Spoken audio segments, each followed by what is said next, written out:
abantu bagiye gutungwa n'ijambo ry'Imana cyane mu minsi iri imbere. Ubuhanuzi bugiye gukama, ariko ijambo ry'Imana uzaba warafashe umutima wawe, iryo ngiryo niryo rizakurengera. Ndagira ngo nkubwire ngo zana ikivomesho cyawe, nanjye nzana icyanjye, twivomera amazi y'ubugingo azabasha kudutunga mu gihe kiri imbere kandi cyegereje. Reka ngusuhuze kandi mwifurize ishya n'ihirwe aho uherereye hose. Imana ikugire neza cyane kandi gukubire gatanu ku kandi mu byo urimo urakora byose, iguhe umugisha, iguhe gutera imbere. We bitameze neza kandi niwizere Imana kandi nabwo biri buze kugenda neza. Uyu munsi rero tubafitiye umutumirwa mwiza hano kuri kamera za Gikundiro TV show, nkuko twabemereye ko tugiye kujya tubagezaho ibiganiro bya gospel. Uyu munsi rero dufite umutumirwa mwiza ugiye kutugezaho ijambo ry'Imana. Nikaze kuri kamera za Gikundiro TV show. Yesu ashimwe. Yesu ashimwe. Ahimbazwe cyane Yesu.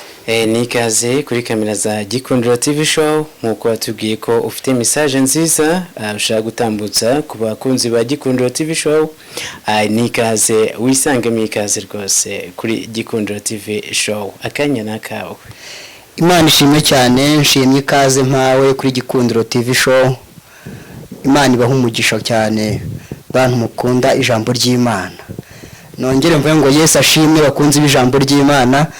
Imana iduhana umugisha muri uyu mwanya tugiye kutwicara kuri Gikundiro TV show twaganira ijambo ry'Imana. Imana muri iyi minsi irashaka ko abantu bakanguka, bagakangukira ibyayo, bagakangukira kumva ijambo ryayo. Ndagira ngo mbabwire ngo uyu munsi mbazaniye ijambo ryiza cyane ry'Imana, rifite intego ivuga ngo Uwiteka aje gushyira mu mahoro uwo bacunira ingoni. Ndagira ngo unyemerere nawe ukurikirane ijambo ry'Imana ryose urirangize, dufatikanye kugira ngo duhimbaze Imana twumva ibyayo. Anduva twaririmbiye indirimbo ya 16 tukaririmba ibitero bitatu byonyine mu gushimisha ngo aba Yesu bishimira izina ryayo. Nanjye nishimira izina ry'Uwiteka, namwe muryishimire aho muherereye hose. Ndabizi ko hari abakurikiranye Gikundiro TV show, hari abari mu Rwanda, hari abari hanze, hari abari Kenya, hari abari muri Repubulika Iharanira Demokarasi ya Kongo, hari abari i Burayi. Turabizi mujya mukurikirana Gikundiro TV show. Mwese amahoro y'Imana bane namwe kandi Uwiteka hazo kwifuza kwanyu. Aba Yesu bishimira izina rye ryiza, ribamari mibabaro rikabatinyura, ribamari mibabaro rikabatinyura. Umutima ukomeretse niryo riwukiza, ushonje rirawuhaza, rirururushye. Ushonje rirawuhaza, rirururushye. Niryo ngabo yanjye nziza ihora inkingira, n'urutare nubakaho ngw'inzu yanjye itagwa. N'urutare nubakaho ngw'inzu yanjye itagwa. Yesu ashimwe cyane bakunze bijambo ry'Imana. Imana ishimwe cyane kandi habwe icyubahiro. Aba Yesu bishimira izina rye ryiza, kuko izina rya Yesu ritumara umubabaro. Mbese izina rya Yesu riraturuhura iyo twahuye n'ibibazo, iyo twahuye n'ibyago riraduhumuriza. Kandi izina rya Yesu niryo ngabo nziza ihora idukingira kuva ku manywa ndetse na nijoro. Imana ishimwe. Reka dusangire ijambo ry'Imana dusanga mu gitabo cya Esteri ibice 5. Turasoma duhere ku murongo waho wa mbere tugarukire ku murongo wa 4, dusimbuke dusome 14. Haravuga ngo bukeye ku munsi wa gatatu Esteri yambara imyambaro y'ubwamikazi ajya mu rugo rw'ingombe y'inzu y'umwami, kandi umwami yari yicaye ku ntebe y'umwami mu nzu y'umwami areba mu muryango. nuko umwami abonye umwamikazi Esiteri ahagaze mu rugo, Esiteri amutonaho, umwami atunga Esiteri inkoni y'izahabu yari afite mu ntoki. Esiteri aherako yigira hafi ayikora ku mutwe w'inkoni. Nuko umwami aramubaza ati, urashaka iki mwamikazi Esiteri, cyangwa urasaba iki nkakiguha? Ndakiguha naho cyaba umugabane w'igihugu cyanjye.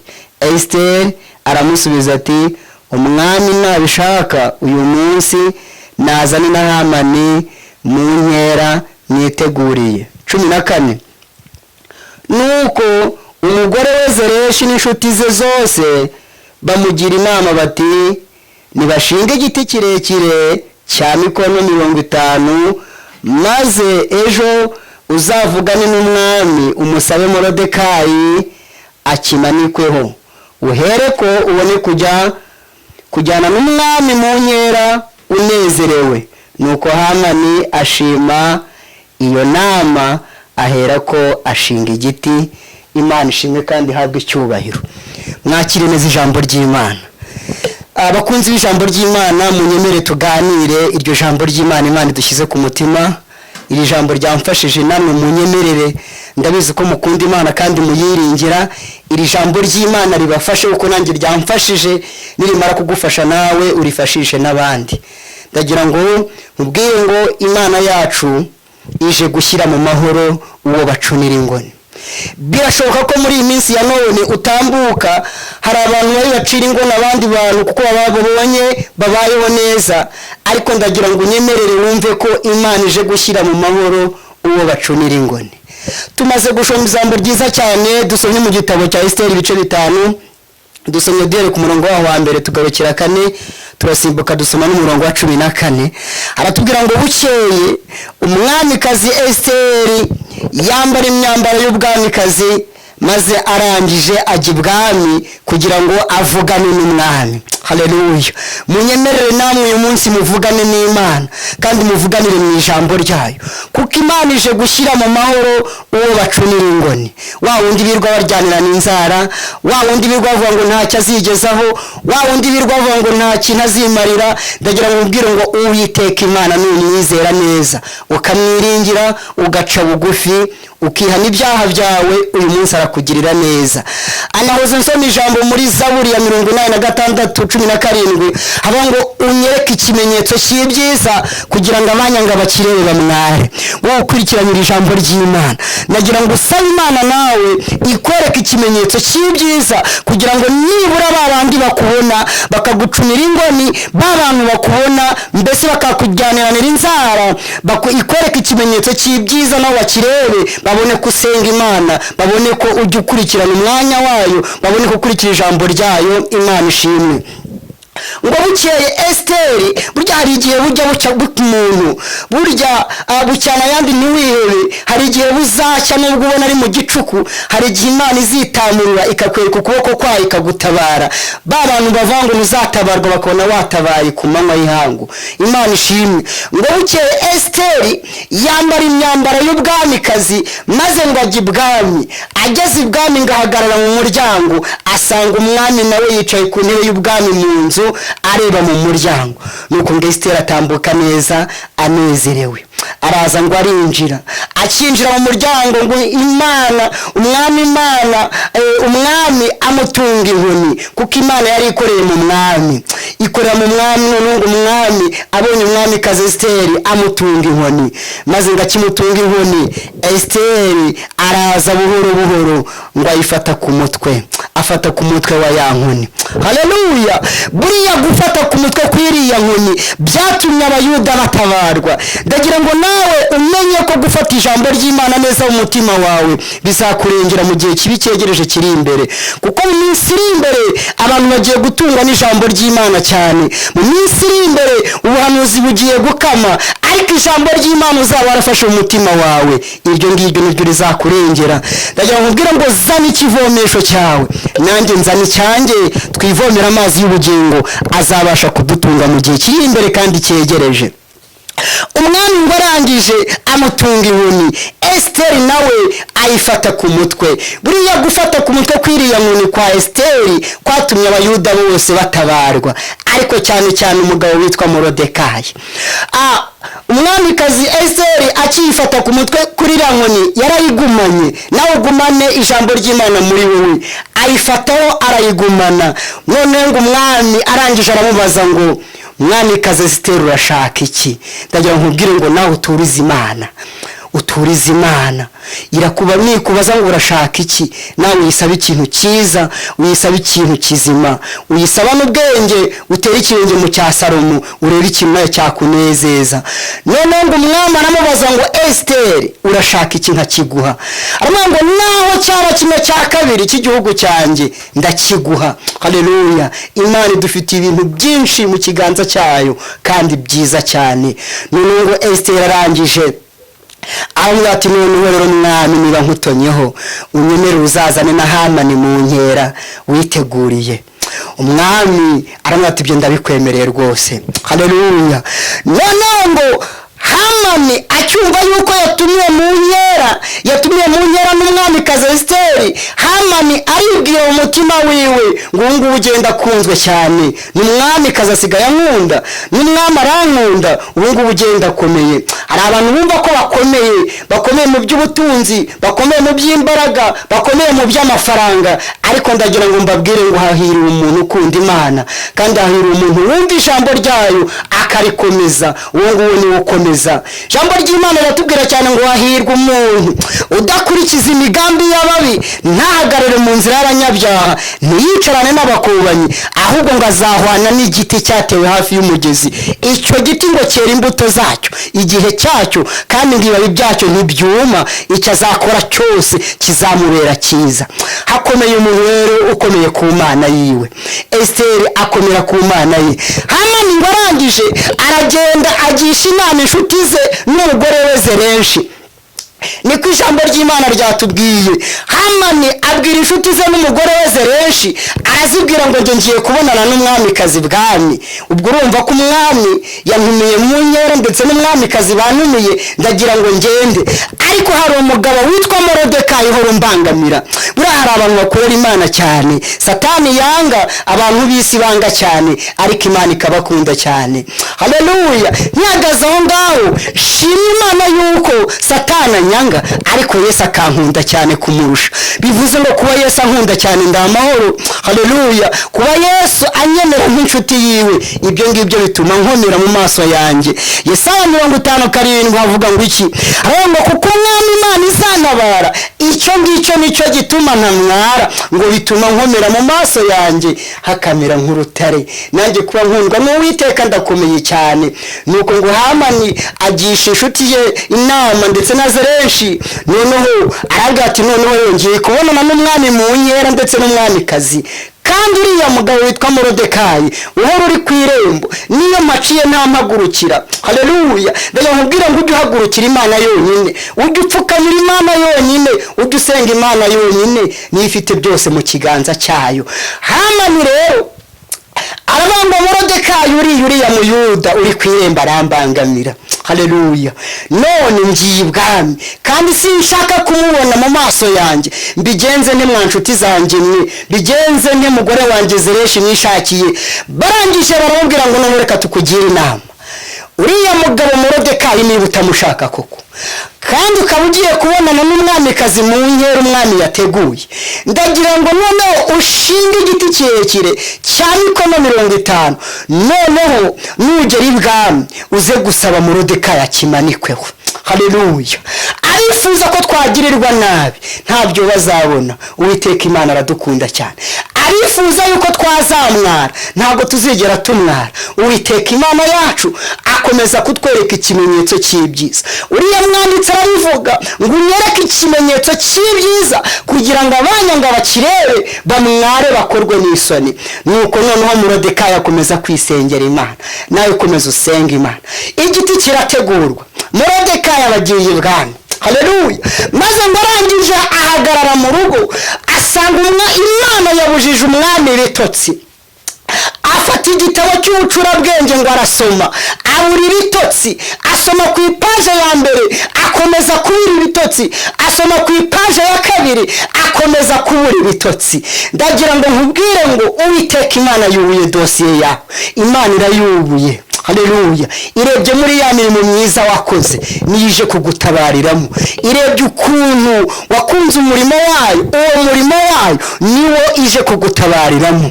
Yesu ashimwe cyane. Ngo umwami akomeza gusoma buri bitotsi, ariko kubura ibitotsi kwiwe yari ataragera kuri paje yanditseho Morodekayi. Haleluya. Uyu Morodekayi yari umuyuda. Uyu Morodekayi yakoze ikintu cyiza cyane, arega abagabo babiri bo mu nkone z'umwami bashakaga kwica umwami Ahasuwerusi. Arangije arabarega, umwami ntiyapfa. Noneho igihe kigeze rero, igihe kigeze umwami arasoma buri bitotsi, ahita agera kuri iyo paje asanga byaranditswe ko Morodekayi ari we wareze abagabo babiri bo mu nkone z'umwami. Arangije gusoma asanga nta gihembo, asanga nta shimwe, asanga nta n'icyubahiro bahawe. Rero ngo nubwo nta cyubahiro waba warahawe n'umuntu, Imana yoyo irakikubikiye kandi cyiza kimeze neza cyuzuye. Maze ngo arasoma agera kuri iyo paje.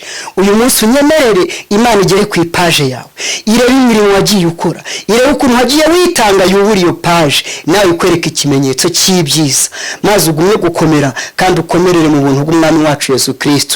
Ngo akigeraho rero ahita arahamagara arabati, mbese uyu Morodekayi numvise ko yaburiye umwami ntapfe, akarega bariya abagabo babiri bo mu nkone z'umwami bashakaga kwica umwami Ahasuwerusi, nkaba numvise nta kintu na kimwe yigeze agororerwa, bimeze bite?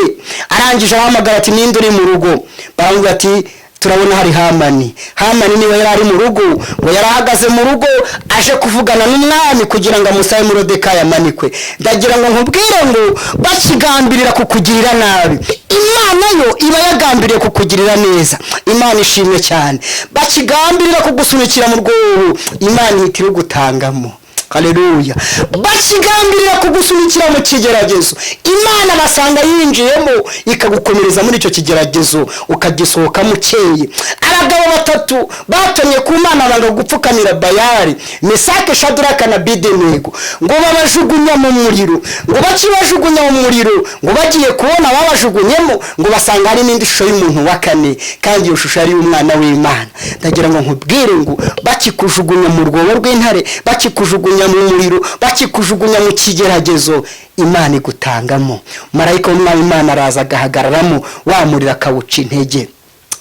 Hamani nawe agishinga igiti kirekire, Imana ibuza umwami ibitotsi, yubura paje arayisoma asanga Morodekayi yagize neza. Imana ihera kuri icyo kintu ishingira kuko Morodekayi yagize neza kandi yagendeye imbere yayo atunganye, iravuga ati, reka nanjye ntabara umugaragu wanjye ataramanikwa ku giti. Haleluya. Nuko noneho umwami ahita avuga ati, noneho Hamani naze. Umwami abaza Hamani, aramubwira ati, Hamani rero ndabizi kuri icyegera cyanjye, ndagira ngo nkugishe inama nawe umbwire. Ariko ubundi nagira ngo umbwire, umuntu umwami akunze kubaha yamugirira ati? Umuntu umwami akunze kubaha yamukorera iki kugira ngo umuntu anezerwe?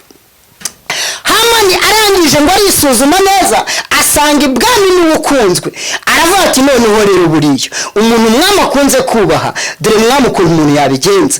Nyine bazana ifarashi umwami ajya agendaho, bagafata ya kanzu nziza umwami ajya yambara, bagafata na ya nkoni umwami ajya yitwaza y'izahabu, barangiza bakamwambika n'ikamba, mbese barangiza bakamutembereza umurwa, bakajya bagendaho ngo dore umuntu umwami akunze kubaha uko bazajya bamugenza. Haleluya.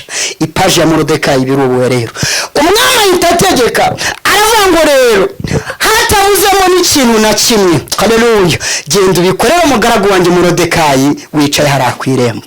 Morodekayi paje y'ibigezweho, Morodekayi abayibotswe n'Imana.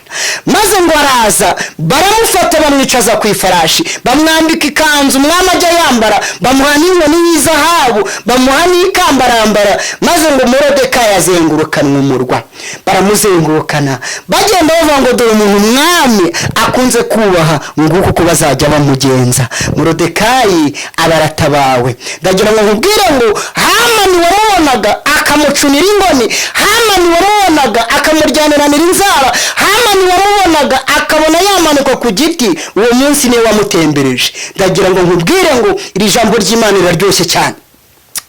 Icyambere nuko mwijoro umwami yaburiyemo ibitotsi niryo Moridekayi yatabariwemo. Haleluya.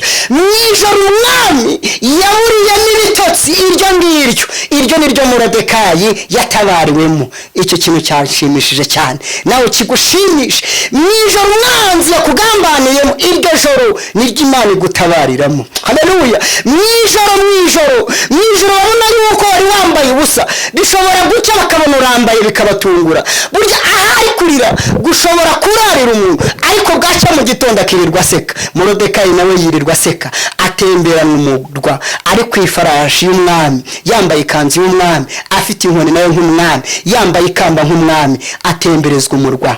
Bamuririmbira cyane bavuga ngo dore umuntu umwami akunze kubaha nguko uko bazajya bamugenza. Ndagira ngo nkubwire inshuti mwene data, wowe wumvise iri jambo, ndagira ngo unyemerere ijambo ry'Imana rigwire muri wowe. Nimara kugwira muri wowe, ukorere Imana yonyine, uyiringire nk'uko Moridekayi yayiringiye, nawe izagutetura igukure mu isoni, nawe izagutetura ikuvane kuri iryo rembo. Birashoboka ko ushobora kuba umaze kwiremba igihe kirekire, ariko umwami Imana niwe uje kuhagukura, kandi aje kuguha icyubahiro abantu bataguhaye, aje no kuguha icyubahiro umuryango wawe utaguhaye, kuko Imana yacu ntabwo irobanura ku butoni. Imana ishimwe cyane kandi ihabwa icyubahiro. Mwebwe mwamaze gusobongera mukamenya neza yuko umwami wacu agira neza, nimukomerere mu ijambo rye, nimukomerere mu ijambo ry'Imana. Imana yonyine ubwayo nije kubatabara. Nubwo umuryango wawe waba utaragutabaye, nubwo abo mukomeye muziranye ntacyo bakumariye, ariko Imana ndagira ngo nkubwire ngo yiringire kandi yizere, iyo ngiyo niyo ije kuguteturura. Zaburi ya 125 bivuga neza cyane ngo abiringiye Uwiteka, ngo abo bantu bameze nk'umusozi wa Siyoni utarashika kunyeganyezwa, ahubwo ngo uwo musozi uhora uhamye none ndetse n'iteka ryose. Ndagira ngo nkubwire ngo iringira Uwiteka, izera Imana. Yoyo ubwayo iratugose nk'uko imisozi igose Yerusalemu. Imana itugose nta n'umwanzi azaca. Uwiteka ari mu ruhande rwacu, mubisha wacu yavahe ntahazava. Komerera mu buntu umwami Imana agushyigikire, ukomerere mu mwami Imana, ukomerere mu Mana, ugume mu ijambo ryayo, ukomere ku isezerano ryayo. Imana ije kugutabara kandi Imana ije kukurengera. Mwakire neza ijambo ry'Imana. Ndagira ngo mbabwire ngo umuntu wese iri jambo ry'Imana rifashije arikomeze mu mutima wiwe, kandi ndagira ngo mbabwire ngo mukunde ijambo ry'Imana kuruta ibindi bintu byose, kuko ijambo ry'Imana niryo rije kurengera buri muntu wese, kandi ijambo ry'Imana niryo rituma umukristo nyamukristo arushaho gukomera, akagwiza imbaraga z'umutima. Ndagira ngo buri wese agwize imbaraga z'umutima kubw'ijambo ry'Imana, yumva ko yatabaye Moridekayi ku irembo ibwami, nawe yamugirira neza, akomere ku isezerano rye, agume mu ijambo ry'Imana. Ndabizi neza nahamya abiringiye Imana ntabwo izigera ibakoza isoni. Munyemere dusenge Imana kubwira ijambo, ariko wowe ahuri iri jambo rigumane mu mutima wawe. Ndifuza yuko buri wese wumvise iri jambo yafata umwanzuro wo gukizwa neza, akava mu byaha, akareka ibyaha, Imana nayo ikamugirira neza, ikabona uburyo igomorora imigisha abantu bagiye bazitira. Hari abantu bagiye bagufungira imigisha, bayifunga basanga nawe uri mu ntege nkeya. Ndagira ngo nkubwire ngo wowe wumvise iri jambo, komera mu mwami, uve muri izo ntege nkeya, mbese wambara imbaraga, wambara umwambaro w'urugamba, Kristo akugirire neza. Mana turagushimiye kandi turakubashye, tugushimiye ijambo ryawe ko ari iry'ukuri. Urera Mana, uruwera wa Isirayeli, uri umukiza wacu.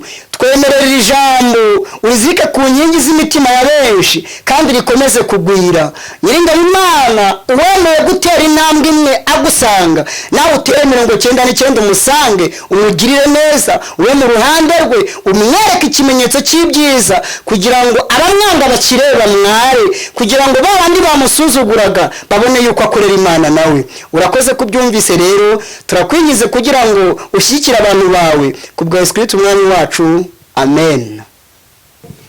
Urakoze cyane niyo nzima, urakoze cyane ko tugejeho ijambo ry'Imana. Ndakeka benshi bafashijwe. Icyo twabasaba ni kimwe cyane, nuko mwatanga comment yasaba gato cyane icyo twajya twongeramo cyangwa se uburyo mwashimishijwe n'iri jambo ry'Imana. Nta kindi rero, urakoze cyane kandi wakoze kuza kuri Gikundiro TV show yacu.